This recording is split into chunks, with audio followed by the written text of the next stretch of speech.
Good evening, everybody. Welcome to United Stand. Welcome to Thursday night. It is fan forum time, and boy, have we got plenty to talk about tonight. What a 24 hours in the world of football it has been, especially regarding managers, especially regarding so-called title challenges. We may touch on that. We'll see. But I've got the boys with me tonight. Everyone's in the house. Hey, Bo, not seen you for a while, mate. We were talking.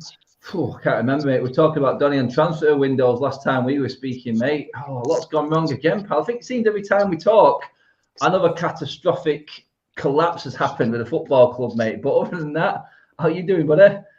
No, I'm good, mate. I think every time I've been on the show, we've spoke about Donny and a collapse of some sort. So no different. No different today. Good man, good man. Kev, I know you've only just got over Sunday, mate. Has the week helped at all? How's work been, mate? All good for you? Work's been good, but I'm not going to lie to you. I can't even officially say that I'm over Sunday. Anybody that watched the fan forum after the City game will know my thoughts, and I didn't hold back, and I just said exactly what I felt. It's a bit like as a manager or a player when you get a microphone put in front of you in the heat of the moment. I think that's exactly what happened on Sunday, and it all comes to a head. And I give every single player, barring I think De Gea, Sancho, and Elanga, both barrels, and I stick by it. It was the heat of the moment. I was devastated. I thought it was embarrassing, mate. But apart from that, yeah, all good. Yeah, I don't think there's any United fan that's actually going to disagree with you there. One man right next to you on the bottom row there, Jay, definitely not going to disagree with you, mate. Jay, how's your week been, pal? Have you enjoyed not having to deal with United this week? Yeah, but of course, I open my phone and I can't get away from it. So I suppose Monday, Tuesday, I was kind of avoiding Twitter a little bit because I just couldn't deal with any more abuse. And it's very easy for rival fans to sit behind a fake avatar and give you crap. And that's why I was so proud when Kevin spoke so eloquently on Sunday. He spoke from the heart, and I think he spoke for all of us. He said exactly what you won't hear in the on Sky Sports and the English media. So I had to up to Kevin on that. Yeah. Kev, you've gone down a storm. Absolute storm, mate, at weekend. For my own part, everyone knows I don't want to talk about it. I've had enough of talking about it, and something I'll never forget, behind enemy lines watching a capitulation of your own team. I mean, when was the last time you seen a Posman? I mean, I know I keep going on about it. I mean, it just had to happen that day that I was there, didn't it? I mean... I said that as well, Adam. I said they took the piss that much, they even ripped the Poznan out. I was like, when's the last time you seen them do the Poznan, for Christ's sake? Wait, no, I know. I was thinking the same, exactly the same. But...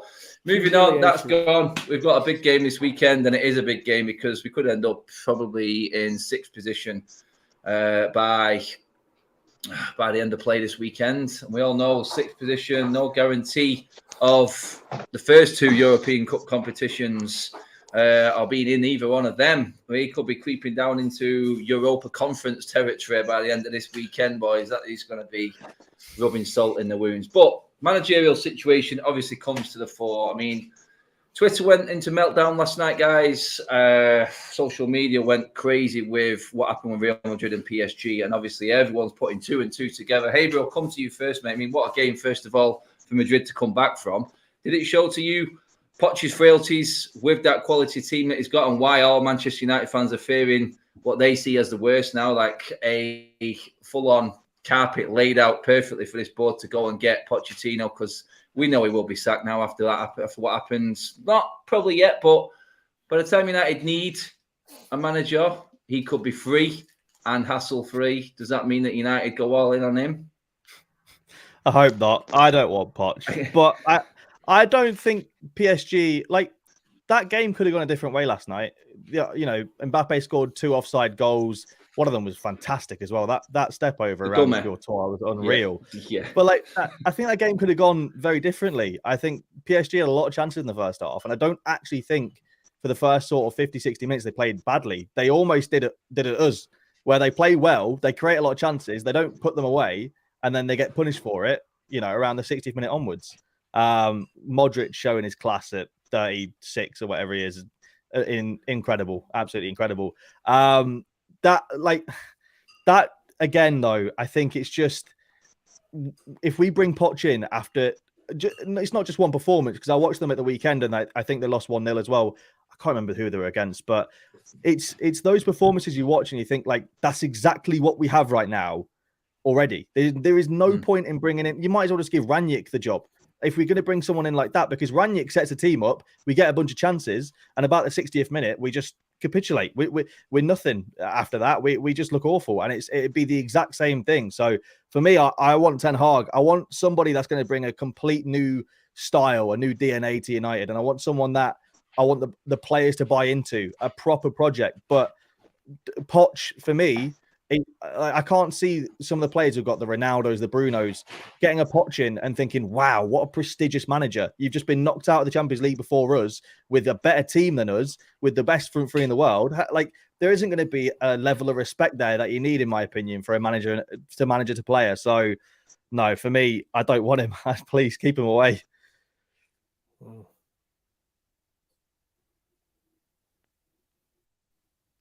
I think Adam is frozen out on us. Adam. I'll jump in here, guys. Some stats on Poch, right? I looked at Poch just at Spurs, because I think we can't compare Poch to what he's doing at PSG, okay? So look at Spurs, right? He had only 3 away wins against the top 6 during his tenure, right? He drew 9 and lost 16 away against the top 6. From 52 games against the top 6, home and away, he took 60 points. So if you want a manager that's going to come in, get top 4, have a cup run, win nothing, he's your man. He's the man to get if that's what you want. If you want a man that will be charming press conferences, he'll give the Glazers in the club all the sound bites that they want. He'll play the media game. He won't, be truculent in a press conference like my man Joe's used to be. He's your man. But if you want to actually win something, you don't touch Poch. Last night I tweeted out that we are looking at getting the Argentine Brendan Rodgers, and that, for me, that's what Poch is. Like last night, the PSG, they kept 2 club traditions. They capitulated again in the last 16. We beat them last 16, Ty. Liverpool did them. Barcelona did them. And last night, I thought on paper, I know it's the old cliche, games I won on paper, but I'd argue a less talented, but a better coached, and a team, a Real Madrid, that really, really wanted it, came through last night because they ran out of ideas. So if you want a manager to come in to literally run a rocket up the asses of these players, have a cull, get rid of the players that we, the fan base, know are underperforming, know that when we are away to our biggest rivals, they capitulate, they down their tools. So if you're a manager to come in that can change the mindset and the culture, Poch isn't your man. But if you want to come in, just be bland, get top 4, get a cup run, he's your man. And I feel, guys, and I want to be wrong, I want to be so wrong, that for the Glazers and for the club and for the marketing team, he's a perfect manager. But for the fans, the real fans that love their football, love their club, he's the worst manager to get. Yeah, I mean, Kev Damashef on Sky has been talking about Ten Hag. He has been sounded out by United. What that means, I don't know what sounded out actually means. Look, there's a manager. Yeah, he looks all right. Okay, that's as far as we're going, is it? Yeah, no concrete evidence that United have actually approached Ten Hag or anything yet, mate. But you can see where the fans are reacting. I mean, I think we on United Stand had about 1,000 replies from a tweet regarding Pochettino last night that just didn't want him anywhere near the club, mate. I think they're fearing exactly the same, like what Jay said, Den and Haber. It's exactly what scenario we've got now. A lot of big ego players with a manager that's really struggled to handle him in Ole, and then pass that onto Ralph Rangnick and thrown him under the bus. Really, he's not been backed at all, and he's just on a hiding to nothing. But Ten Hag, we keep hearing the talk. He would be interested in talking to United. His sole priority is obviously on the great season that he's having with Ajax right now. Fair enough, but we've spoke about many a times before, Kev. We need to get a shift on here because we need to sort of be saying to him and making an offer to him, do we not, that he can't really turn down, because he'll just hang around. He's in no rush. He's looking at United thinking Europa League football. maybe not. Conference football, maybe not. I think a better team might come in for me yet. The worrying thing is that, Adam, if United don't, I don't know what, like you say, sounded out means. I mean, is that a cover story for Manchester United that when we actually end up with Pochettino, they can just say, well, look, we did sound out Ten Hag, but we couldn't sign him. You know, we tried to get him into the club. So you've got to be skeptical of that. On Pochettino, the guy has gone out the Champions League last night, you know, with 3 of the world's sort of top stars in its team. And like you rightly say, you know, Manchester United have egos in that dressing room. Pochettino clearly cannot handle them. He cannot handle them. So what the hell is he going to do rocking up at Manchester United?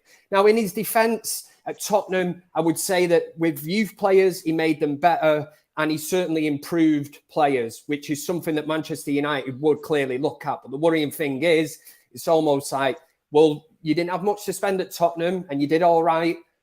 Come to Manchester United, try and improve the youth and that without spending anything. In that sense, that is the Glazers' dream. And as Jay says, you know, that they would love somebody like that to represent the club. I don't want that.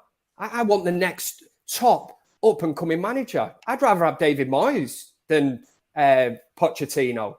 And I'm being totally honest there at this moment in time. Even you just mentioned Brendan Rodgers. If we're going down that route, at least Brendan Rodgers has won a few things with Leicester.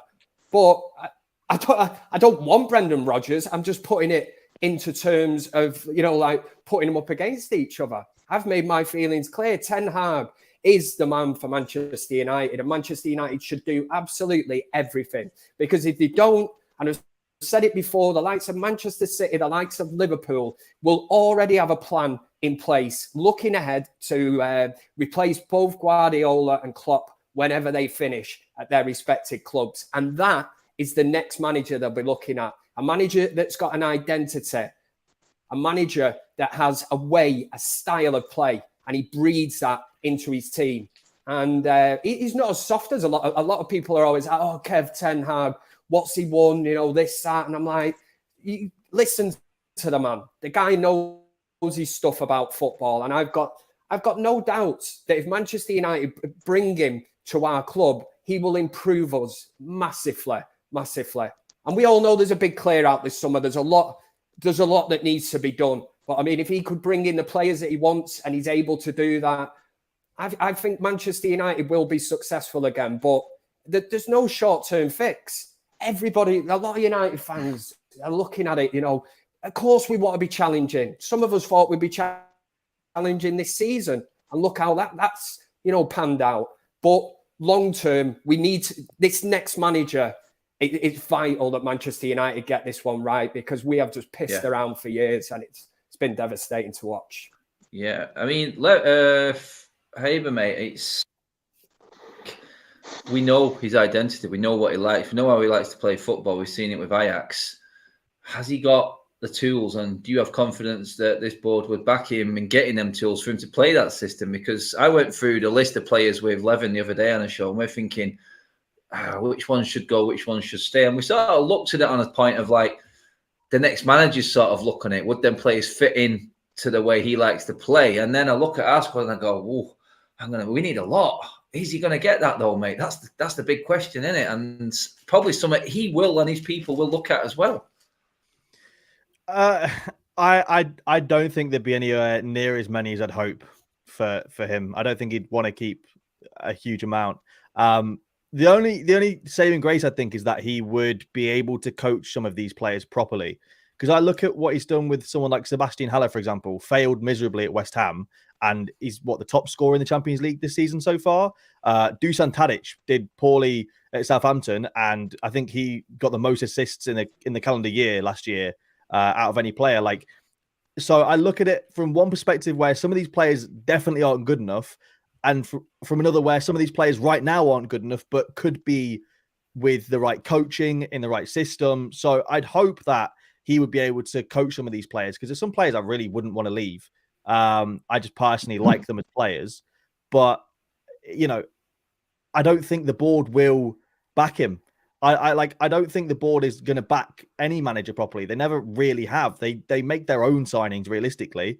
I don't remember the last time a manager really got their player, bar maybe Sancho a year later. Like, I don't see where our board's going to back Ten Hag when in reality we've had manager after manager since Fergie that really hasn't been backed. So for me, I just see, I think we all see the same roadmap. I think they bring in Poch gets fired. They bring in Poch because it's going to be cheaper. It's going to be easier. And he'll just be another yes man. We'll have another couple of years of mediocrity and we'll be in the same boat in a couple of years, begging to bring in whoever's next. Because Ten Hag won't be at Ajax for another couple of years. He'll go to a massive club at some point. He has to.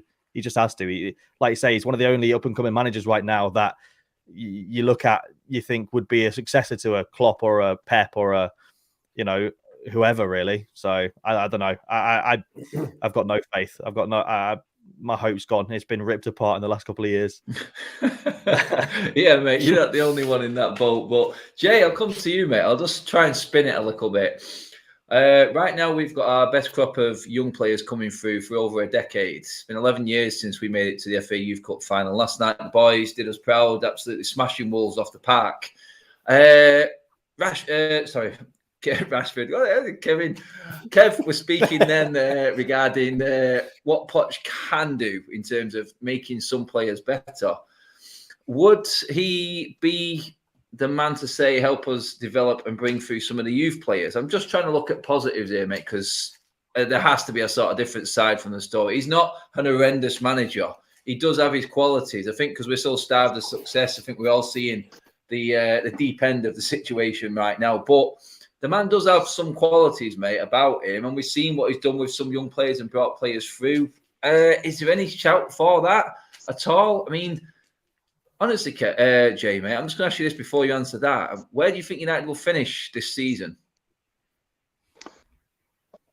I think somewhere between 7th and 5th. I can't see top 4. Okay, mate. So is that not the Pochettino standard? A top 7 side in the Premier League? Yeah, I think there was the season that he was second to Leicester. I think that's when he reached his ceiling as a manager. Nobody could have foreseen Leicester would just have a worldly season, that everybody else was just so bad and Leicester were levels above.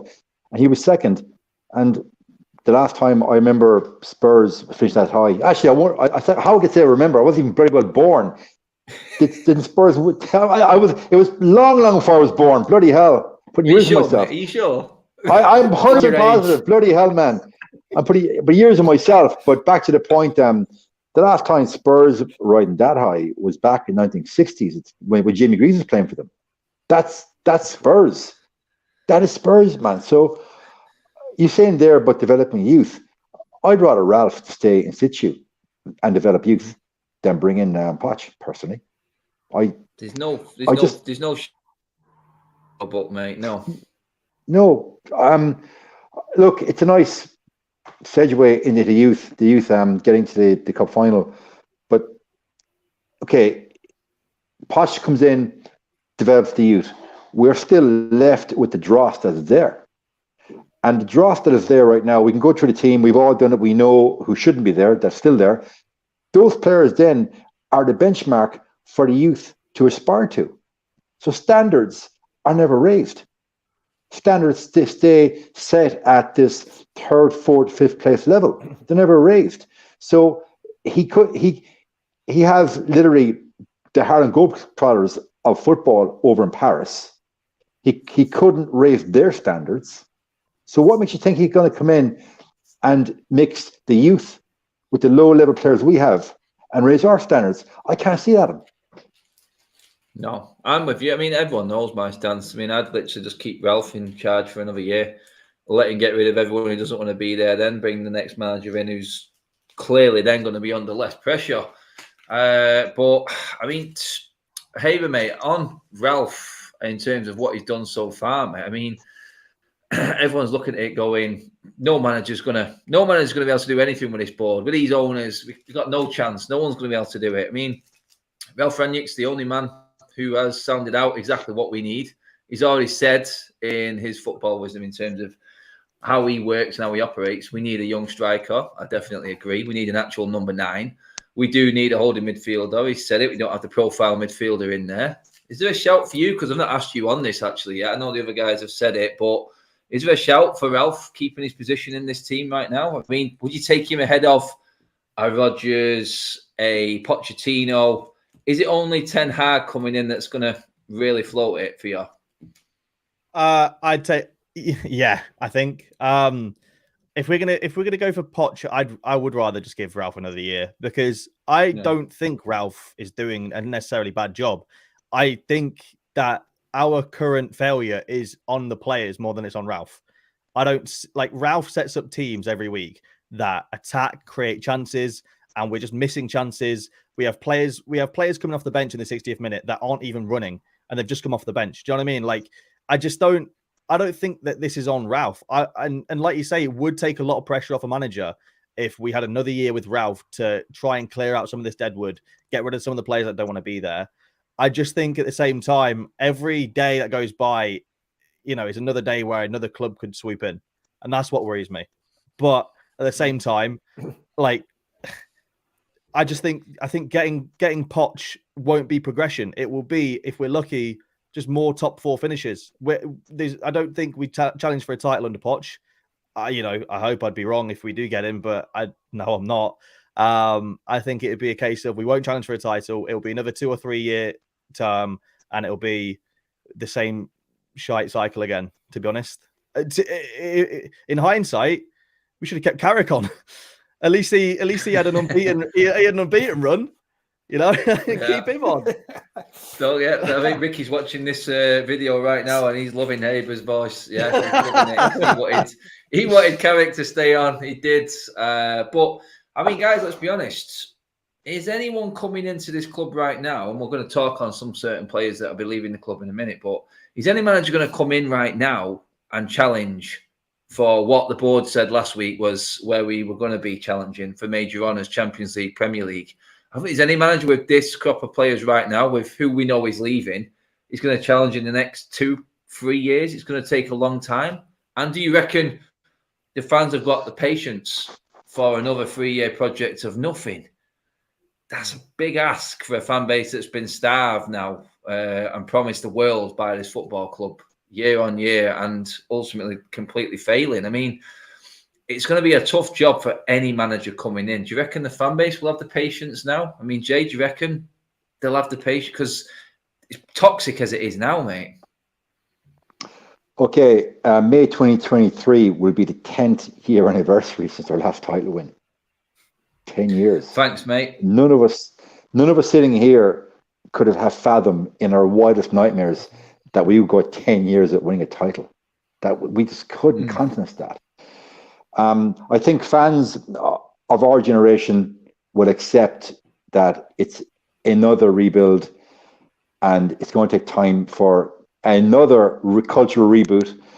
I think your younger fans who see Man City and Chelsea and Liverpool getting pretty much instant success, buying the players that they need at the right time, at the right price, they're going to be very, very impatient.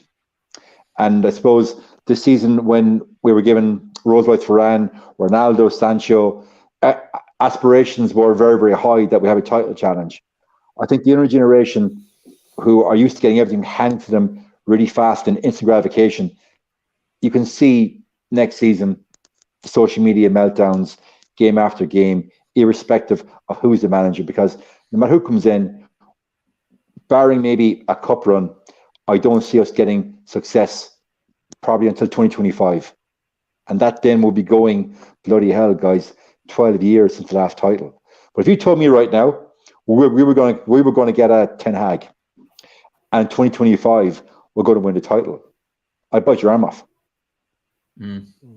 Yeah, Romano, I've still got Pochettino as favourite for the United job, and yeah, I think it is the ultimate worry with all fans that we're taking the easy option again. I mean, I've sounded it out many a time. Hey, you sounded it out, Kev. That's where it is. Yeah, that's what it means, mate. It means just talking absolute crap on YouTube now. Talking shy about it. I mentioned it the other day. Real Madrid needed a manager. They went to Everton. Sorry, small club. We're taking him. See you later. United haven't done that with any manager. It's had to have been put on a plate and Haber made it. It's the same path every single time. United. It's been that way with all the superstars we brought in, who are the right players but are at the wrong age and the wrong stage of their career. It's always the easy option for this club. You never go out and make it happen. It's like Haber said again. I think Sancho was a year late. Bruno was 6 months late. I mean, just go out and get them when you need them. And the season might have been different. But anyway, we're going to move on from that. Our friend Paul Pogba, we're going to talk. This is Dama Chef again on Sky saying no contracts or new contracts has been offered to Paul Pogba. I mean, hey, Bart, I know you're shooting off soon, mate. So I want to get your opinion on Pogba. If Pogba was to be offered a new deal, if this is the case, because we know he's already turned one down, mate, it would have to be in excess of 400,000 a week. Sign. Worth it? Time to let go for you? Sorry, I'm bringing you into the nitty-gritty sort of conversation now, mate. You're in with the boys, and you got to talk to me about Paul Pogba. What are you saying, Haber, mate? Is it time to let the man go and rebuild again, or I'll let you carry it on, mate. Go. I have severe fear of missing out with Paul Pogba because I just know he goes on a free to somewhere like PSG or Juventus or somewhere in a slower league where he's going to have a lot more space on the ball, a lot more time on the ball, and someone to aim the ball at. And in a year's time, he's got incredible numbers. He's high in the Ballon d'Or rankings, and we look like fools, or we look like the problem. And I don't think that United necessarily are the problem in the last 5 years with Pogba, because we'll know as fans, we watch him every week. We don't get the same Pogba every week. We get either on form Pogba or we get Jogba. You know, we don't get Paul Pogba every week, in my opinion. But I do worry that he'll go for a free and he'll go shine somewhere and he'll play fantastic every game like he does for France. And we'll look like absolute mugs, as we did when we let him go for 500k, you know, a decade ago nearly to Juve. And it will just be United through and through. And that's what annoys me. So for me, I think I saw something today. He hasn't. They think that apparently we've offered 400 grand a week, and Pogba's team think that's round one of negotiations. I personally don't want the club to offer anything else, but I also don't want to lose him. Do you know? Like I'm on the fence. I don't have I don't have an answer because I don't know what I think. Yeah, I think he's great sometimes, and I think he's rubbish sometimes, mate. And it's like. You know, Sorry, mate. He just put so many United fans on a crossroad, Kevani Pogba, of like what to do. We know the quality. Haber's there. He's pretty much talking like every United fan. It's like, yeah, but, and then like, but I can't. And it's what it is, mate. He had 4 great games when he came back. Was our best player, but like I was talking to Ricky the other day, he's not finished a game so far since he's been back, mate. Ralph subbed him off every single game he's been back. There's obviously something he's not liking in him. And for me, United to offer him more money, I think right now would be, it would not be setting the right precedent with this new young, like Jay said then, the young lads coming forward. This isn't the right role model for these kids coming forward right now. And for someone to be on that amount of money who hasn't delivered consistently, like Haber said, would be crazy right now in the situation we're in, would it not? Well, it's not for performances on the field, is it? That he's being offered this new contract. I think we know all deep down that it just makes Manchester United look stupid again, because an asset of 90 million that Manchester United outlaid on Paul Pogba at the time, which was a British transfer record at the time, is now potentially going to walk away from Manchester United for free. Now, for me, when you weigh it up, 400, 500 grand a week, whatever it is, you put that into a 4 or 5 year kind of deal, and all of a sudden, that's the money that it's going to cost you to go and replace Paul Pogba if you let him leave Manchester United for free. Now, my thoughts on Paul Pogba, very similar to Haber. I'm not even going to do him a disjustice to say there's a player inside there, because it's probably being harsh on Pogba. Of course, he's absolutely quality. The one thing I will say, and round it off with, is I just don't think Manchester United and Pogba are a good fit. I really don't. That's and true. He's never fitted into I'm not saying we've got a style of play or anything, but the midfield that we tend to go with, I don't think we've ever built a team around Pogba. It would be interesting if we did get a manager who had the faith in him and maybe went, right, Paul Pogba, you're the man, I build my team around him. I don't feel Mourinho never did it. And managers after that, Solskjaer never did. And now we're at the point under Rangnick, which, like you say, I think he's looked at Pogba and there's something he doesn't like about him. And yeah, if I'm going to kind of stick up for him, I would say that no team has ever really built a team around him. But then you could counter-argue it with, well, Jesus Christ, man, that's a hell of a lot of money to spend on a player that apparently needs kind of babysitting sometimes. We hear about him when he goes to France. He plays in beside Kante. I'm fed up of it, man. Every other week he goes and plays for France. And he had a worldie, he was brilliant. And then at United, it's like, I don't know. Is there something in that? Is it because he's playing in a better team? Is it because Deschamps trusts him more and builds that team around him? And maybe Manchester United have never done it. But I would just say, I really do not think United and Pogba have ever been a great fit. But he's probably sold a shitload of shirts and all that. And from a sponsor's point of view, United will be delighted. But isn't that probably why they want to keep him? So can I just say, last thing I want to say before I leave, because I need to shoot off. Go for it, I just made my mind up on Pogba. First 3 games of the season, the bloke's on 6 assists in the Premier League. And he's on what now? 7? Yeah. That's that. I'm going to leave on that. I'm going to leave on that bombshell. Exactly. Gentlemen, it's been a pleasure. Hey, Bob. Cheers, mate. Cheers, mate. See you later. See you soon. Bye-bye. Leaving us with the old guards. Jay, I'm bringing you in next on this Pogba debate. I know you'll have a lot to say on this. Oh, you have talking. Kev just mentioned replacing Pogba, wants to replace him. I watched Camavinga come on last night for Real Madrid and change the pace of the game completely, mate. He's replaceable. He is replaceable, mate, right now. I mean, I'll bring in Mo Salah, and Liverpool's negotiating with him in terms of how much they should pay Mo Salah. Mo Salah's on right now. And for me, I would say, if he wants $3,500 grand, you pay Mo Salah that money because he's worth every single penny. And you can't replace that man. You can replace, however, for me, Paul Pogba with a more consistent midfielder that's going to fit, like Kev said, no disrespect to Paul Pogba, but a midfielder that's going to fit a Pogba in anywhere, mate. When he's been successful, it's been at Juve, it's been when he's been in the and the team has been built around him and it's worked for him. At United, we've done none of that. Yeah, there's a very few players in the history of this club that have been irreplaceable. For me, Schmeichel was irreplaceable. It took us years to get a goalkeeper as good as Schmeichel and Van der Sar. It took us probably 5 years, 6 years to replace Beckham. Roy Keane was never replaced, but he's one of a kind. Pogba is absolutely replaceable in football terms. However, the club are viewing it purely from a marketability point of view. And that context for the Glazers and the powers that be, he's irreplaceable. But football terms, he's completely replaceable. And therein lies the problem. I don't think any of us here would agree that Pogba is worth, in footballing terms, 400k per week. Easy hell. As Haber pointed out there, started the season 6 assists, and now he's on 7. So we discussed Pogba many, many times in the show. We've espoused his virtues when he's performed.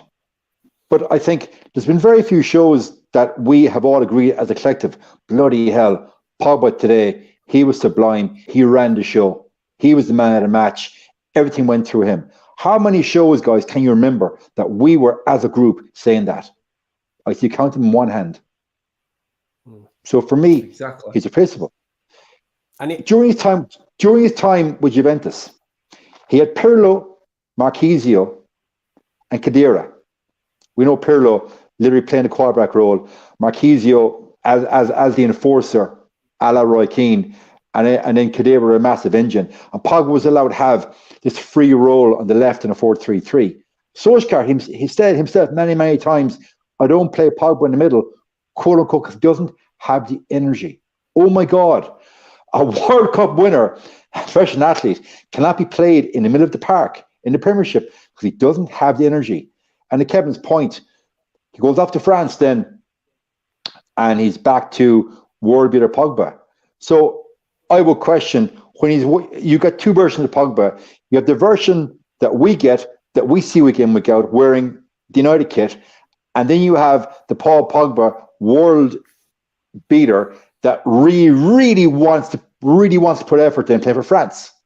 I'm sorry, but it's been 6 years now. I've had enough of looking at an inconsistent Pogba week in, week out. I've had enough. The club, if they're look at the football terms, you cut your losses, you move him on. You're not getting good money. Okay, he's going on a free. And yeah, agreed, gentlemen. The club looks stupid letting a player go on a free twice. He should have gone 3 years ago. But again, because of the marketing ability, he was kept. And so him going on a free twice, that's on the club. And Alex Ferguson, let's be fair, Alex Ferguson wasn't fighting very, very hard to keep Pogba when his agent was running amok. And in the fullness of time, Ferguson has been proved correct, is he not? Exactly that. Exactly that. I mean, moving on from Paul Pogba, we're looking at replacements. We're looking at the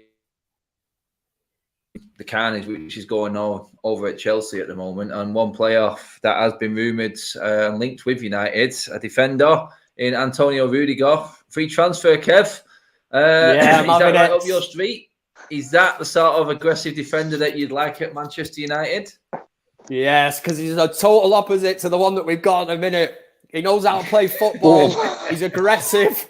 He can carry the ball out of play. He's a master of the dark arts. He's one of them. He reminds me a bit. He's Sergio Ramos type of character.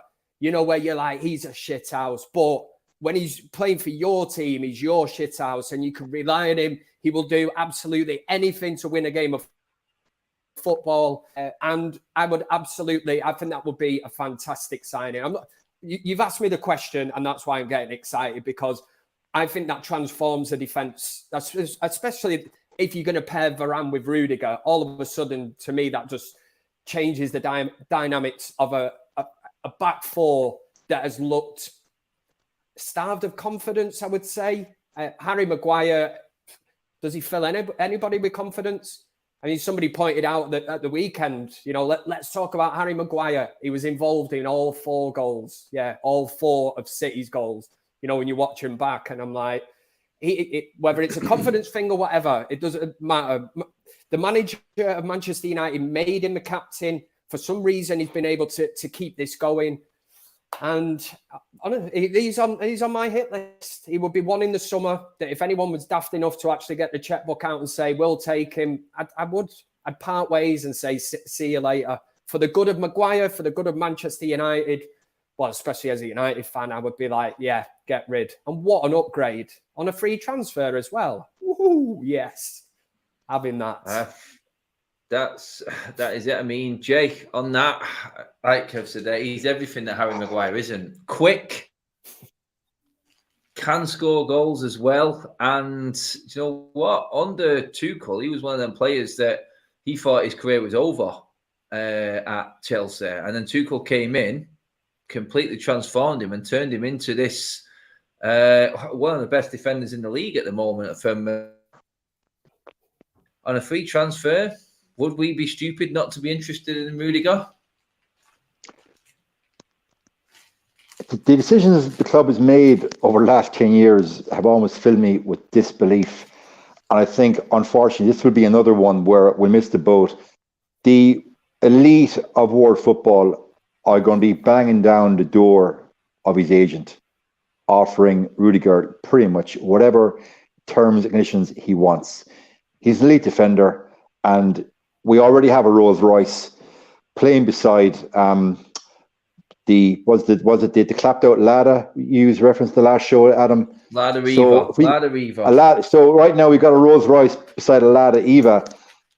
You're going to bring in a Ferrari. You're going to bring in a Ferrari beside a Rolls Royce. You would think it's a no-brainer, but look at how our club is run. And I think what I would say, Jay. Actually, I've got the perfect car for him, mate. He's a Range Rover Defender. There you go, right there. That's Boom. your man. Clip it up. Clip it up. The defender. I love it.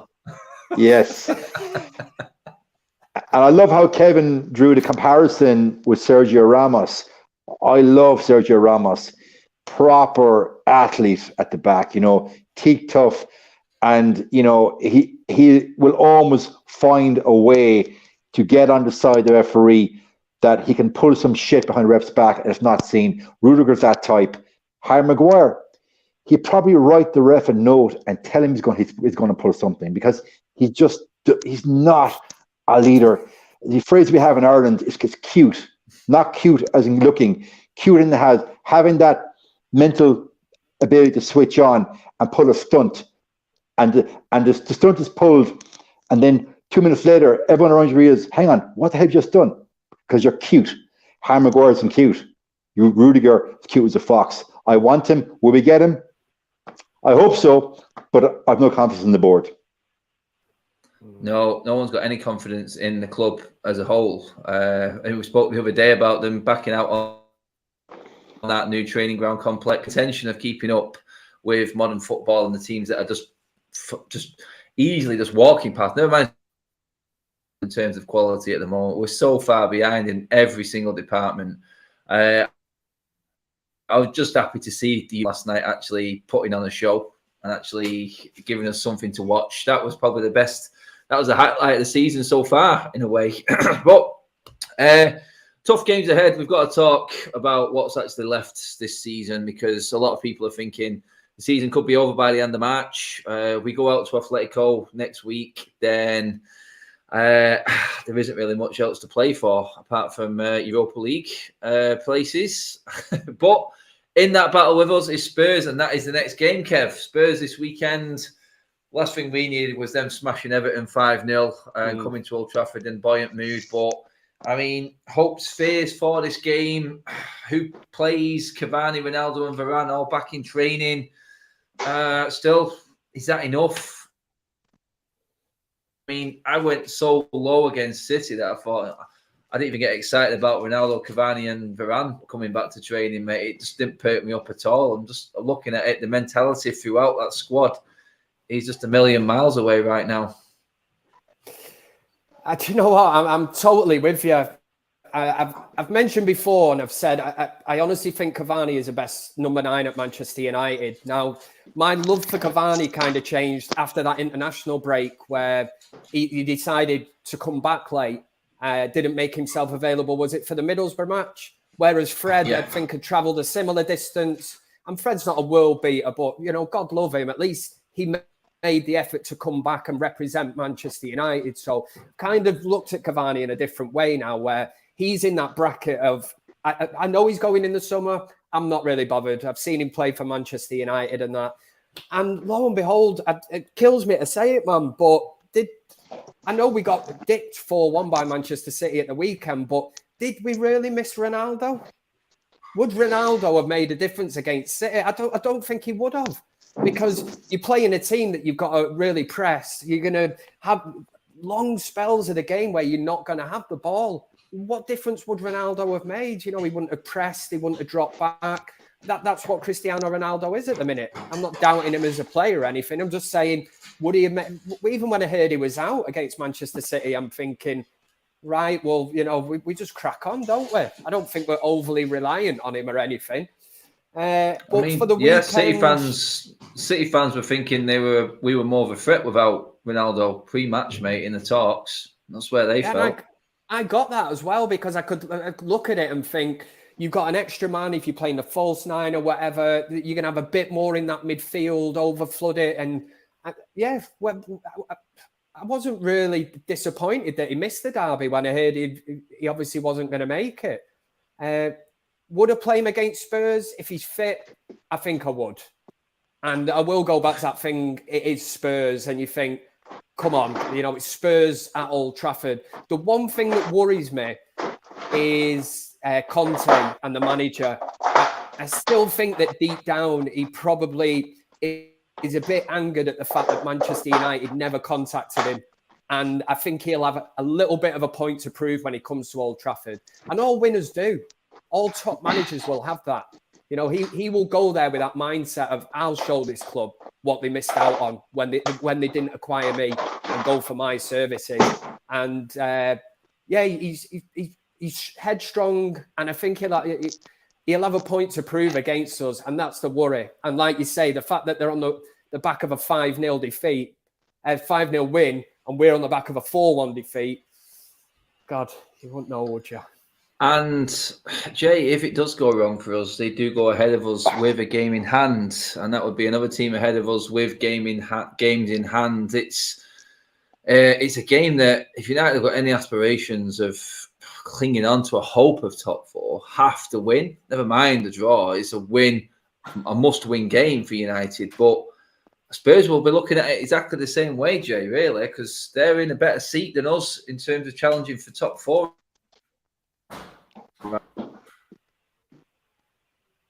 Yeah, Spurs are in great form right now. They've got 10 goals in 3 games, 5 against Everton, 4 against Leeds. But let's be fair, everyone puts 4 against Leeds. We put 4 against Leeds, so that shows how crap Leeds are. And they beat Middlesbrough in the FA Cup. Yeah, to your point, Conte is going to come to Old Trafford with a point to prove. Harry Kane right now, rich vein of form. Song is flying.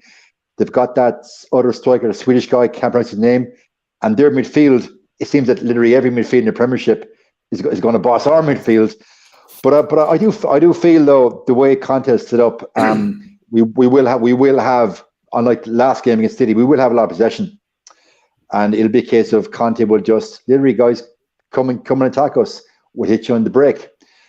And if Maguire plays beside Varane, another disaster class is on the cards. And that would be one of my biggest fears. Is that where we're losing this game, Jay? Just through sheer player selection right now, and who is in worse form than the other guy, who's not in great form, but there's players that are in worse form than the worst form people. Well, it's crazy. Whenever Lindelof this season has played beside Varane, we've seen a different Lindelof. And last season, I called out Lindelof many times beside Maguire, when the problem was actually bloody well Maguire. Last season, he's back beside Maguire, and Lindelof he's back to the way he was last season. So I'd be very confident Lindelof plays beside Varane if team selection happens on Saturday, and I think Lindelof would be totally fine. I'd be very confident. But if it's Maguire and Varane together, or Maguire and Lindelof, it's literally Maguire with anybody. Straight away, it's almost like you're giving the team impetus to attack with speed, because, as you know, Harry doesn't have that lateral medial fast movement, and we can't play at a high line. And we are going to have a lot of the ball against Spurs. Therefore, you cannot play Maguire. And to Kevin's point there about Ronaldo, I'm actually saddened that we're talking about Ronaldo, the fact that against City we didn't miss him. I'm actually saddened, because, you know, he's one of my favorite players of all time. And now it's a case of against Spurs at home, a must-win game. We're thinking, should we play Bruno in the false 9 with Sancho and Elanga wide and save Ronaldo for the game against Atletico Madrid at home on Tuesday night? I think that's probably the preferred option. Now, there might be a case there to spring Ronaldo off the bench with 15 minutes to go, but I think you got to save him for that Atletico Madrid game, personally. Yeah, it is a sad state of affairs. I think me and Levin talked in a week about Ronaldo in terms of one of the players to leave, but it wasn't through all just our choice saying Ronaldo's just not the player he was. It's like, I want to see him finish his career on a high. If he stays at United, he's going to see a miserable end to what has been one of the most decorated careers of any player to walk the planet. I just don't want to see that for him. And like Kev said before, he's not the overall. No, he's not. But there is a way of working with him. Right now, he's just another one of them players that is right for us, but is nowhere near the right time. And that is why I would say, Ronaldo, please just go. Save your own career. Finish on a high somewhere. Get a trophy somewhere. And that's why I would say, look, Ronaldo he's definitely not the future of this football club. And that's why I say, if we don't make Champions League, he will go in the summer. But Kev, I wanted to just get your opinion actually there on what Jay was talking defensive-wise, because that's where everyone sees us losing the game. Could probably hold our own, stay in the game, but we lose the game with the defence. Varane absent for Leicester, 4 goals shipped. Watford, 4 goals shipped. Liverpool, 5 goals shipped. 2 at home to City, 4 away to City. Varane absent for all of these. Coincidence not.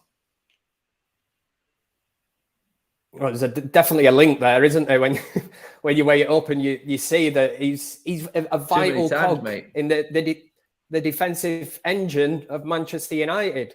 Defensively, at the minute, whether I just don't know what's going on. You look at the likes of Wan-Bissaka, and when we're coming up against teams that have got decent coaches, they can spot these kind of things. You know, they're flooding the left-hand side.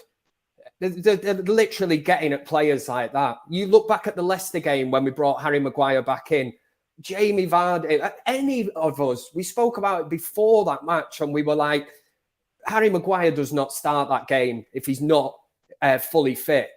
And lo and behold, not fully fit, starts and gets absolutely overrun and targeted. And we knew that before that game. Now, the same along that back line, that there is absolutely no confidence. The only one that has is probably Varane. Dalot, maybe sometimes when he plays, but defensively not great. But if you've got Wan-Bissaka and even Luke Shaw, who I don't think's performed anywhere near what he did in the Euros for England, and now what are we in March? You know, that's coming up to nearly a year ago in the summer.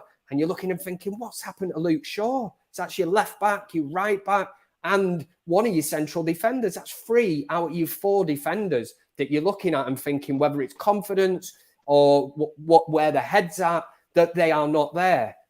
So what's Varane supposed to do? You know, he's come to Manchester United. He's not come here to retire or whatever and just kick a ball about for the crack. He's obviously wanted to put United back on the map, winning trophies, put them back where we think they belong. I won't say where they belong because that's not right to say that. You belong where we are at the minute. That is where we are at and we are trying to deal with. But by God, you've got to give him some help there at the back, haven't you? Any walk of life. If you're a bricklayer and the guy that's passing you the bricks for you to lay is shit at it and keeps dropping them, you know, you're going to get rid of him and say, you're useless, you. I need somebody, I need a bit of backup here, man. We'll never build this house or this wall. I mean, Jake, in terms of defence again there, I hate to keep going back to it, but there is a man there that probably will be walking out the door in the summer if he doesn't play games. He's fit, and that's Eric Bayer. Is he not? Do we not just want to give this guy a shout? Because last time United were top of the league, he was front and centre in our centre-back partnership with Harry Maguire. He's one to work with him. I would just say give Eric Bayer a chance for the rest of the season, mate, if he's fit. I mean, for me, I just can't figure out why Bayer doesn't get anywhere near the starting lineup anymore. Yeah, it's actually a player that we haven't spoken about in so long, which is testament. He's almost become the forgotten man at Old Trafford. I can definitely see by leaving the summer for the betterment of his career. He literally is like a ghost now. He's not even spoken of. I see nobody on Twitter even mention like Bayer anymore. That's how far down the pecking order he is. You alluded to there, last January, we were top of the table and Bayer had a decent run of games. I think also there was a League Cup game. I think it was against Everton. And it was one of the very few times I saw us play a high line last season. And it was because Bayer was beside Maguire and Bayer ran the show. I think as well, if I can cast my mind back, a few minutes to go, Bayer sprints back and does this last ditching tackle on Calvert-Lewin and literally saves the game when we won the game. And then there was the game against Wolves as well, where he pulled off a last-ditch tackle and all the players ran in and congratulating him. A week later, then he's dropped. Villa, it was. It was Villa. Yeah. And then a week later, then he's dropped and Lindelof and Maguire back together again. So I don't get it. Like, is Bayer doing absolutely feck all at training?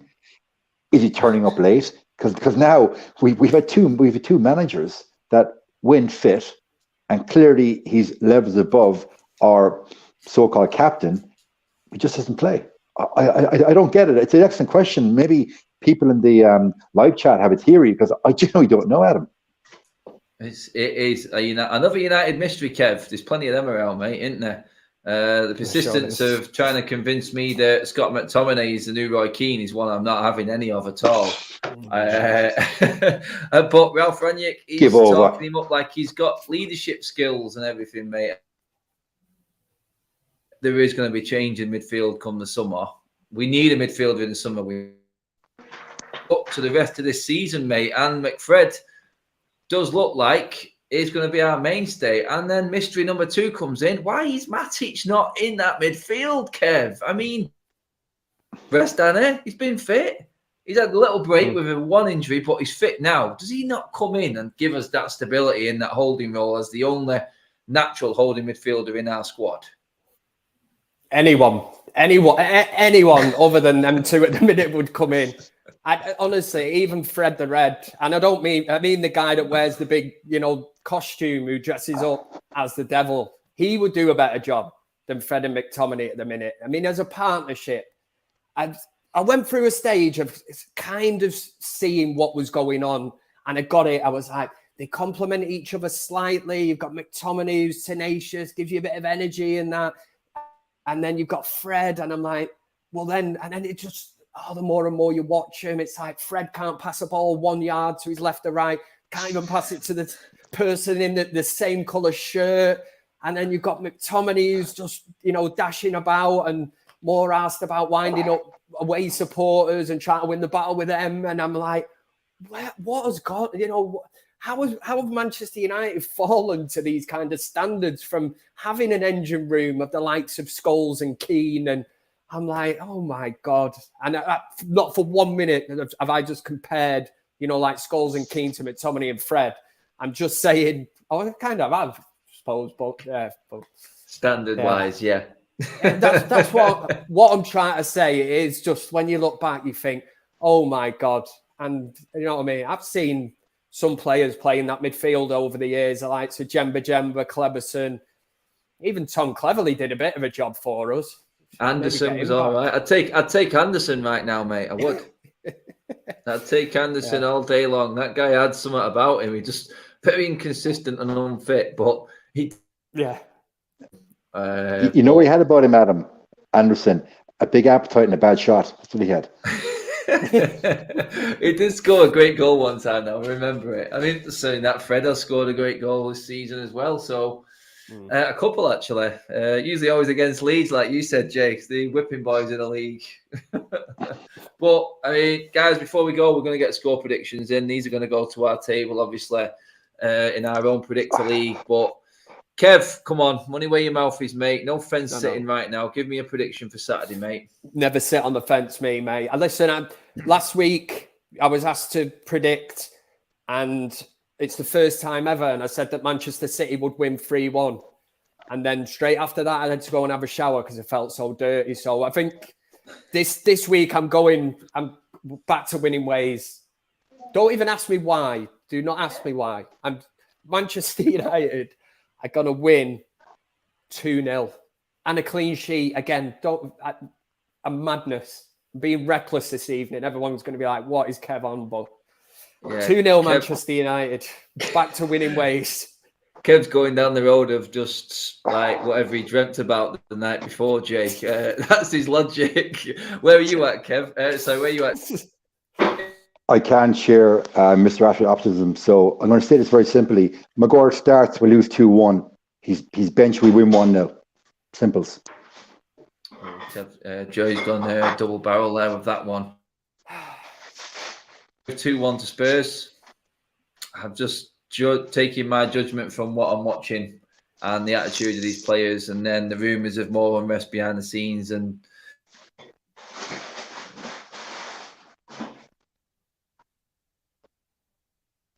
the garden's frozen again. Yeah. Very clear that my internet tonight has been absolutely shocking everybody. I do apologise. It's been horrendous, my internet tonight. I am not happy. I've just done crap. So, on to the provider tonight. But, just so you know, my score prediction was 2-1 Spurs, by the way, everybody. It was. That's what I was going for. But that pretty much rounds up the show tonight, guys. God knows what is going covering it. Hopefully I can get through the rest of this show, which is only a few seconds without my internet completely going. So I'm just going to say, Kev, cheers for coming on, mate. Thanks very much, mate. Have you got that Harry Maguire internet, have you? Is that you got to ring up later on? And so I've got to wind it in. God, it's supposed to be the best as well. I think there must be a network issue somewhere, but yeah. Jay, cheers for coming on, mate. Pleasure. It's always a pleasure being on with the old crew. All right, lovely job. I'm going to end the show there, guys. Like, share, and subscribe to the United Stand. I've got to do it quick before it goes completely. Thank you for tuning in, everybody. Super chats and comments are bang on tonight. I will be back stronger on my internet over the weekend.